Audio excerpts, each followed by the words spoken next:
Alin ako, doon sa gurang na Tulfo, batang Tulfo po ako Hindi naman po ako kulubot. Meron po kasing isang taong nagsabi na ako raw po ang lumapit sa Diskaya, humihingi raw po ng 1 billion pesos. Kapatid po yata yun ng ating colleague, si Ben Tulfo. Say what? Saan ang galing yung binanggit ni Ben Tulfo na merong isang mambabatas? Your Honor, wala po akong idea, Your Honor. Hindi po Ben Tulfo, Ramon Tulfo pala. Sorry.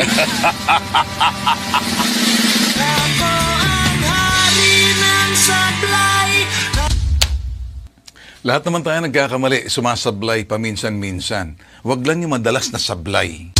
Ramon, nakakasakit ka na. Hindi sa amin. Nahihiya yung ibang mga utol mo sa Senado.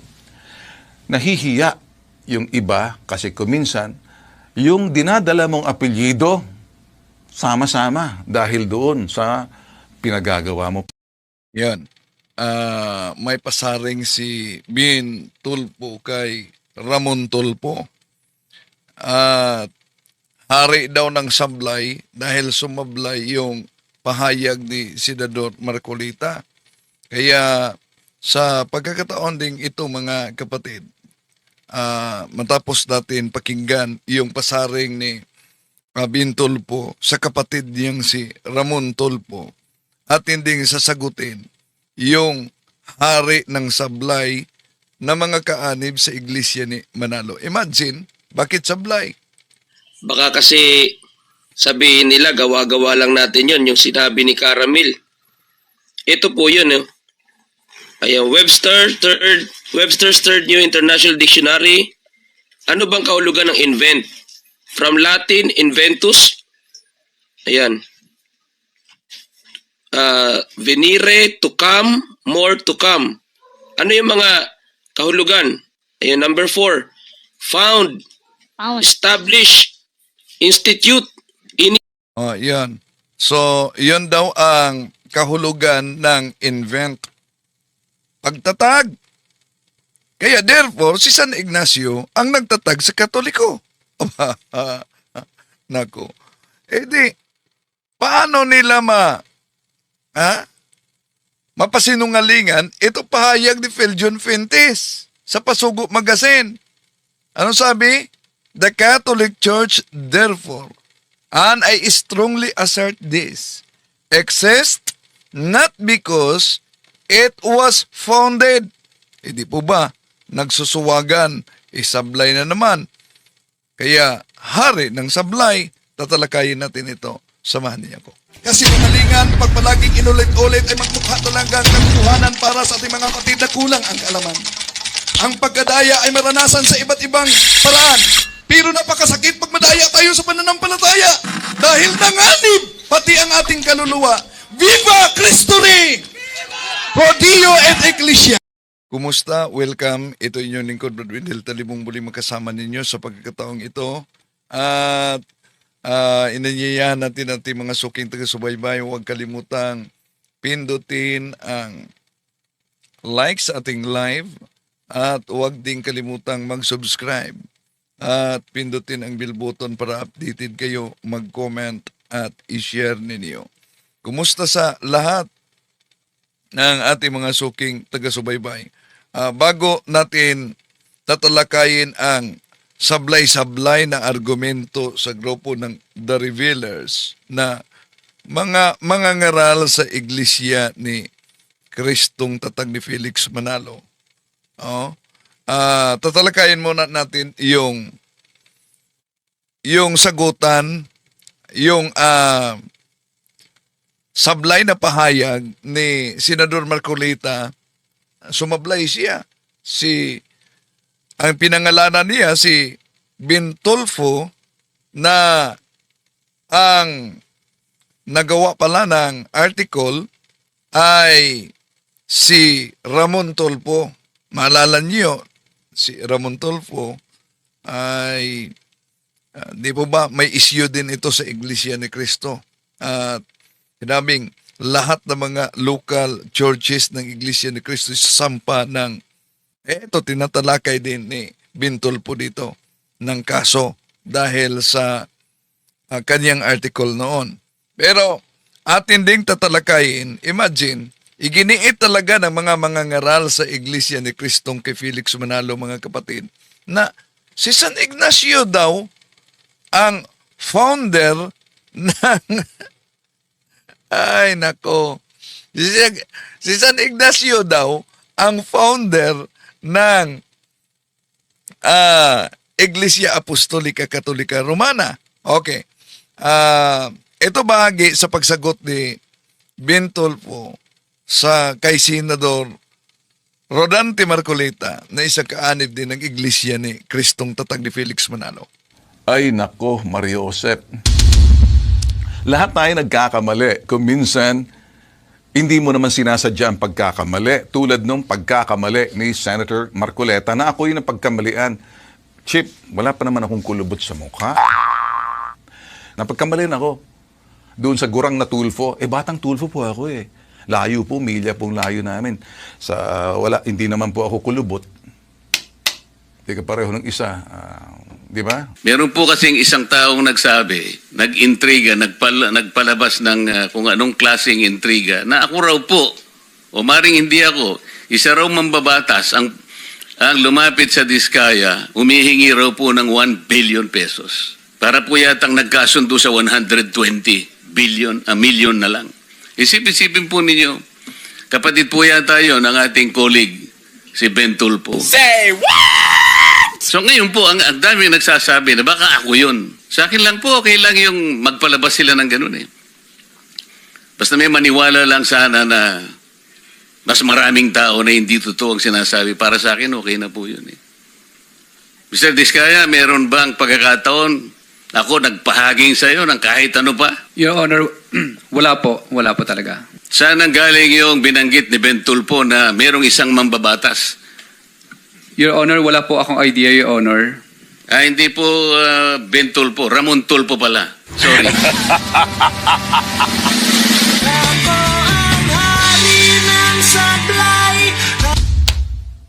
Lahat naman tayo nagkakamali, sumasablay paminsan-minsan. Huwag lang yung madalas na sablay. Huwag ka lang maging hari ng sablay. Nabanggit ni Senator Marcoleta 2 beses, Bentulfo, pero kinurek niya sa bandang dulo. And I accept the apology. Hindi po sinasadya. Na-interchange lang. Alam niyo ba? Ito naman, enter Ramon. Nagsulat po sa kanyang, wala naman nagbabasa ata na kanyang social media page. Ayan. Ako po, tutuwirin ko lahat ng bagay na dapat kong tuwirin kung matutuwid ko. Pero present ako po sa inyo. May kasabihan, mas matimbang ang dugo kaysa sa tubig. O sa salitang Ingles, blood is thicker than water. Ang kasabihang yan, madalas at minsan mali ang paggamit. Ang kasabihan, blood is thicker than water, ay aplikable lamang kung ikaw ay namumuhay at kumikilos ng tama. Wala kang nasasaktan. Wala kang nasasagasaan na sinaman na hindi mo sinasadya. At marunong ka naman mag-apaumanhin kung ikay nagkakamali. Ibig sabihin, matino yung pag-iisip. Tama yung mga pinagagawa. Alam yung mga salitang, alam yung terminolohiyang pag-unawa sa kapwa, malawak na pag-unawa at marunong mag-unawa, pag-iintindi. Yun ang iyong pag-iisip dapat ng isang taong matino. Lahat naman tayo'y nagkakamali. Wala pong perpekto sa mundo. Kita mo, nabanggit ako 2 beses ni Senator Marcoleta. At yung pagbanggit niya, nagkamali siya doon. Nag-sorry naman. May nainggit ata na pangalan ay Ramon. Sana siya kanya yun. Napunta sa akin. Sinalo ko na. Paano kung isang miyembro ng inyong pamilya o utol at medyo may edad pa, tanda pa sa'yo, Asiwa yung mga pinagagawa. Wala sa tama, wala sa hulog. At ang masahol, nananadya at alam ang kanyang ginagawa. Ginagawa niya para makatawag ng pansin, mambuisit, manginis doon sa mga taong kanyang iniinis. Meron akong ganyan sa taong pag ako kinante, pero may mga oras mo lang gagamitin yan. Huwag yung lagi-lagi.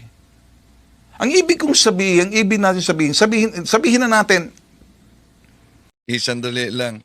Parang na sasaktan yata dito ngayon yung kaanib ng iglesia ni Manalo sa social media. Si Kinbus. Oh. Bakit? Sino daw ang hari ng tanga? Oh. Ang tanong kung ang katanungan mo, hari ng tanga, walang iba. Yung umanib sa siktang tatag lamang ng tao. Di ba? Isang katangahan yang mas pinili mong aniban ang tatag ng tao at nang aagaw lang sa pangalan ng Iglesia ni Cristo, ngunit sa SEC registration, Securities and Exchange Commission, abay, nilagdaan talaga ng founder. At mismo sa kanilang Pasugo Magazine, tinatalakay sino ang founder ng Iglesia ni Cristo. Walang iba, kundi si Felix Manalo, di ba? Yun naman ang talaga ang founder ng Iglesia ni Kristong inaniban ninyo. Kaya sa ating pagtalakay dito, layunin natin na mabuksan ang isipan tulad sa ibang mga kaanib sa siktang nahikayat noon sa Iglesia ni Cristo na tatag ni Felix Manalo. No? At ngayon, yumakap na sa simbahang Katoliko. Okay. Ito ang pahayag ng mga revealers, mga kapatid. Pakinggan natin. Baka kasi sabihin nila, gawa-gawa lang natin yon, yung sinabi ni Caramil. Ito po yun. Okay.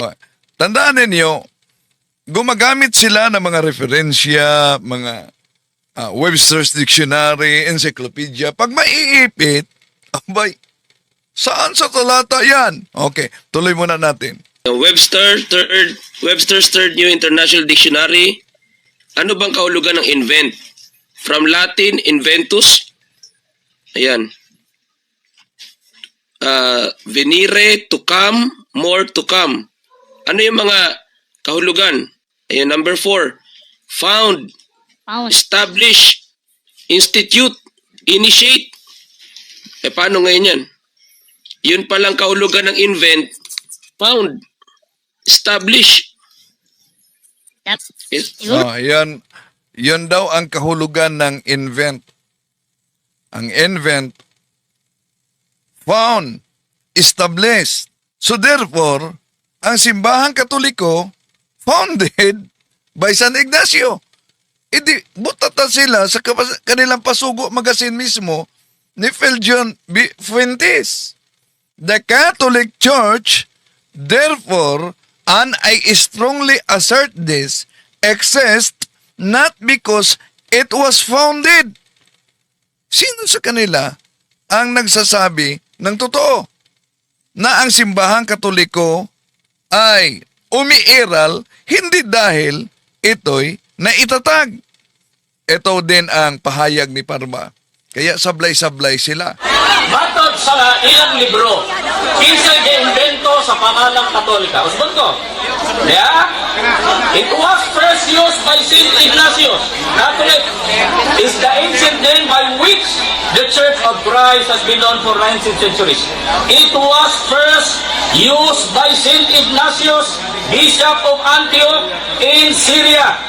Pagkatapos, the church founded by Christ is here for... Oh, yan. Binasa niya. Ano binasa ni Ramel? Ano daw? By Christ is here Oh, ayan.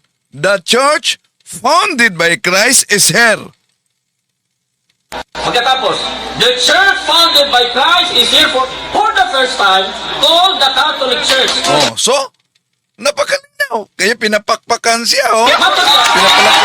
Oh, ayan. The church founded by Christ is here. Pagkatapos, ang interpretasyon, si San Ignacio ang nagtatag. Ha? The church founded by Christ is here for the first time called Catholic. The church founded by Christ is here for the first time called the Catholic Church. Oh, galing na sa kanila mismo. Binasa nila ang iglesyang itinatag ng ating Panginoong Hesukristo sa kauna-unahang pagkakataon. Tinatawag na Iglesia Katolika. Oh. Nabasa niya. Sino ang founder? Balik. Bishop of Antioch in Syria. Pagkatapos, the church founded by Christ is here for the first time called the Catholic Church. Oh, ayan. For the first time, called the Catholic Church. Okay. Ngayon, tinatalakay natin yung nakasulat, sinipi ng kanilang Pasugo Magazine.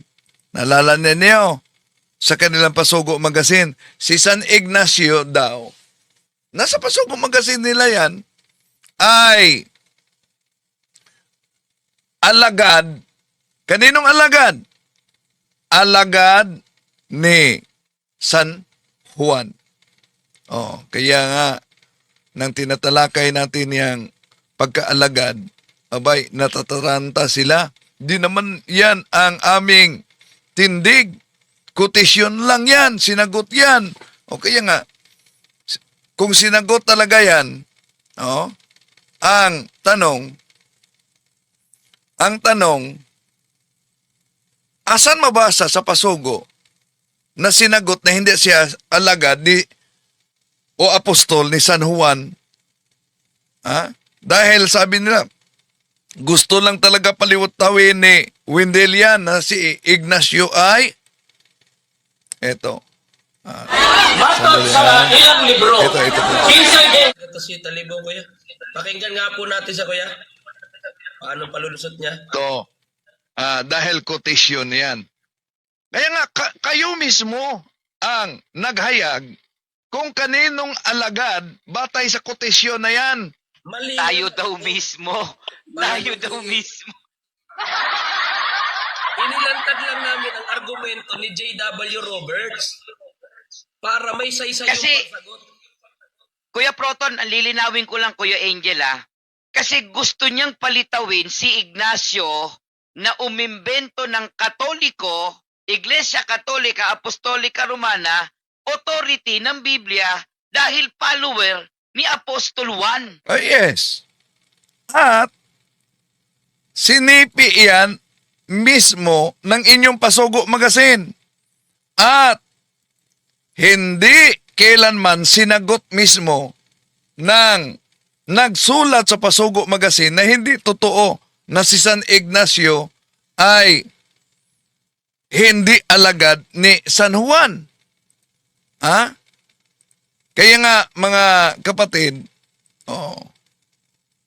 ang kanilang katanungan, kung si San Ignacio daw umano ay alagad ni San Juan, pakinggan natin ito. Di natin narinig na sinagot nila ito. Kung hindi alagad ni San Juan Apostol, si San Ignacio, kanino siyang alagad? Mr. Wendell Talibong, Vice President ng Punto por Punto. Vice President pa ako ng punto por punto. Kulang sa research talaga. Kailan pa ba naging Vice President ako ng punto por punto? Sino bang presidente? Okay. At anong sabi niya? Papaano mo malalaman ang sagot? Hindi ka naman lumalabas dyan sa lungga mo. Di daw umano, malaman natin ang sagot dahil hindi ako lalabas sa lungga ko. Ang tanong, ito bang taga The Revealers? Lalabas ba kayo sa lungga? Ibig sabihin, sang-ayon ba kayo na harapan tayo sa publiko na makipagdebate? O nagtatago lang kayo sa lungga ninyo? Ha? Kaya nga, ito, tuloy natin. Gusto mo ng sagot? Pumasok ka sa live namin. So, ayaw nilang lalabas sa kanilang lungga. Ako daw ang papasukin nila. So, patas. Gusto niyo lalabas ako sa lungga ko? Sa live? Dito? Lalabas ba din kayo? Harapan tayo sa publiko. Para maglatagan tayo ng mga ebidensya at referensya na nagiging diferensya. Bakit? Pakinggan ninyo ang argumento ng The Revealers. Sasagutin ka namin. Ang tanong mo, Una, pagpapasok daw ako sa kanilang live, doon nila ako sasagutin. Pero ngayon, sinagot na niya, mali pa. kung hindi alagad ni Juan, kaninong alagad si Ignacio? Napakadali lang ng sagot. Napakadali daw umano ang sagot. Kaninong alagad si San Ignacio? Tandaan niyo ang sagot ng The Revealer, ha? Diyan. Si Ignacio ay alagad ng Diablo. Si San Ignacio daw ay alagad ng Diablo. Yon. Ang tanong, kung si San Ignacio ay alagad ng Diablo, asan kaya namumulot ng referensya na naging diferensya? Itong pahayag ng The Revealers. Imagine, si San Ignacio alagad daw umano ng Diablo.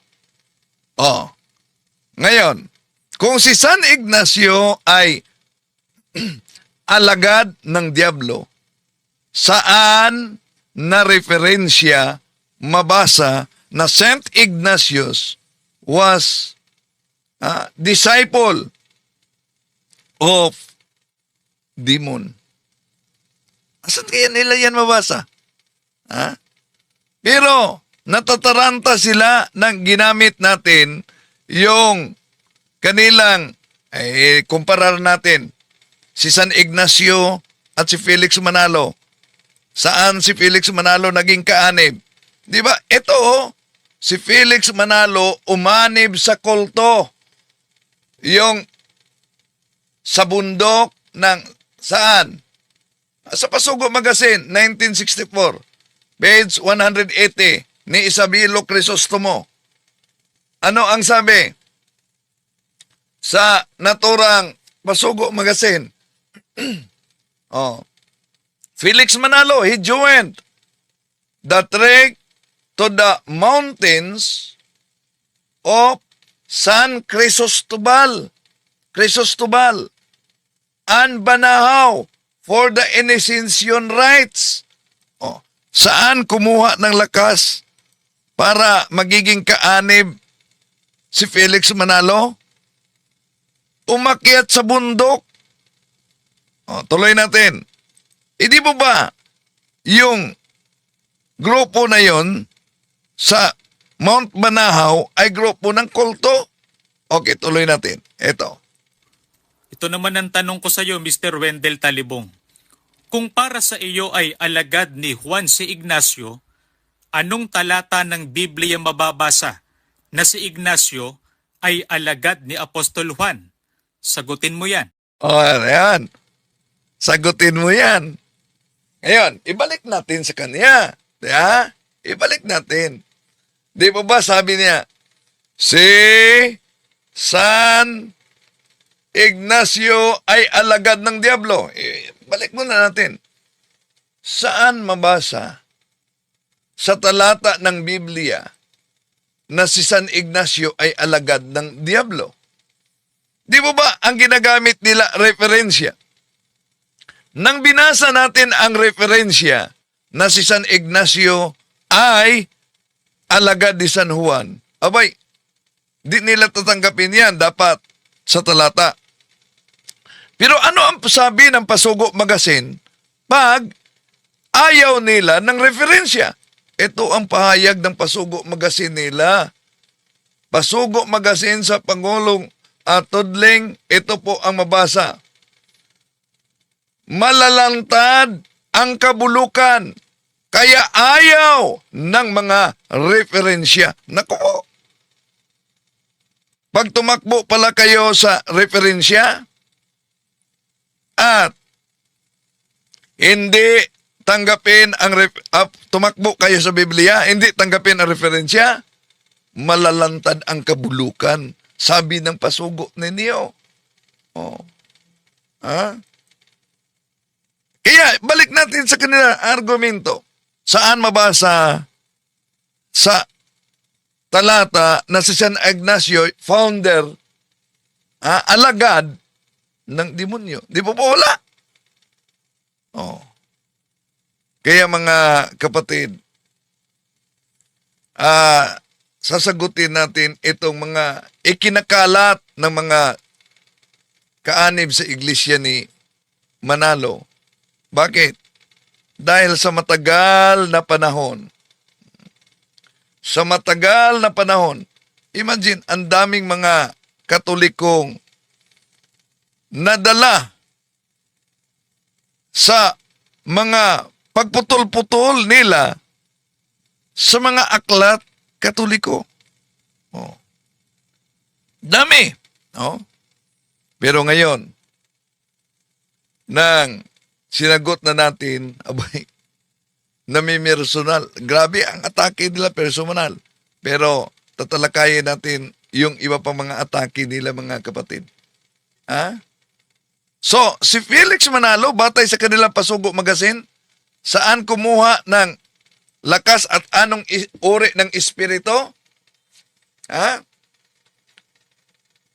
Saan? Sa bundok Banahaw. Oh, tanong, yun po ba ang grupo sa bundok Banahaw na inaniba ni Felix Manalo? Ha?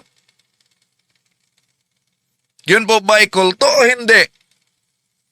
At binanata nila yung council ng Simbahang Katoliko.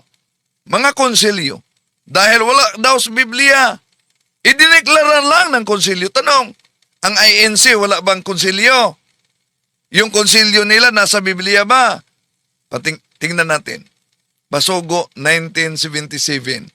Ito po mabasa. Who composed the Economic Council of the Church of Christ? Article 3. The Church Council, Section 1. The Church Council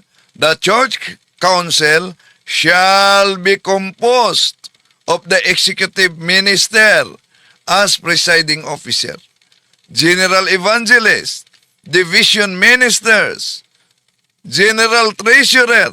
Oh, di po ba meron silang tinatawag na the Council of the Church? At ito daw ay Economic Council. Tanong, kung di nila tanggapin ang konsilyo ng Simbahang Katoliko dahil wala daw mabasa sa Biblia, na malinaw naman, tinatalakay natin yan mga kapatid, no? Sa Gawa Kapitulo 15. Yung Economic Council ni Felix Manalo, asan niya sa Biblia? Na ang mga apostolis ay gumawa ng Economic Council. Asan sa Biblia na may division minister? Alam niyo ba?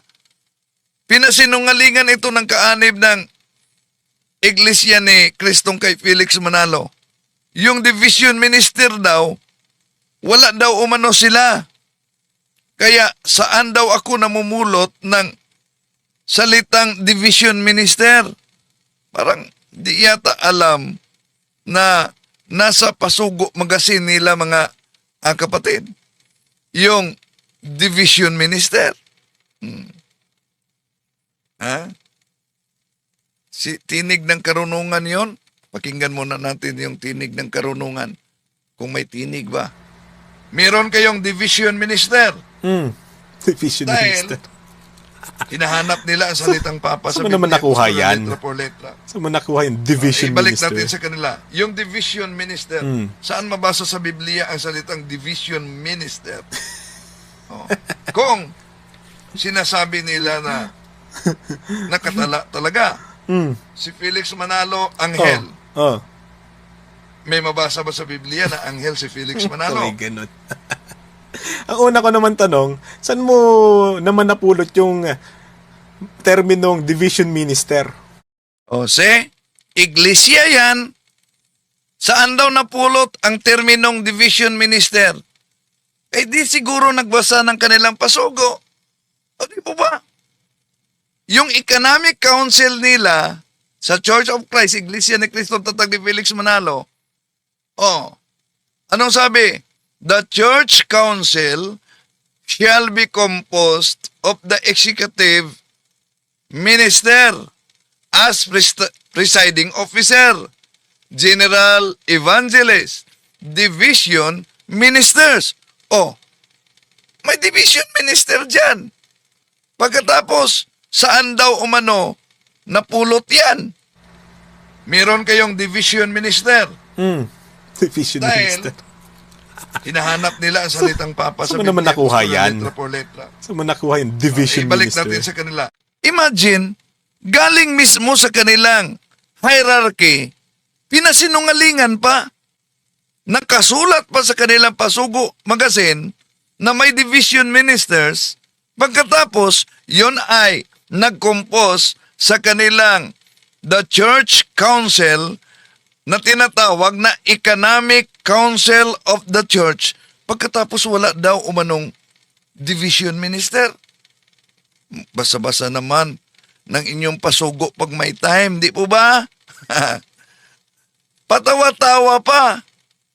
Dahil saan daw nakuha ang division minister? O ano ngayon?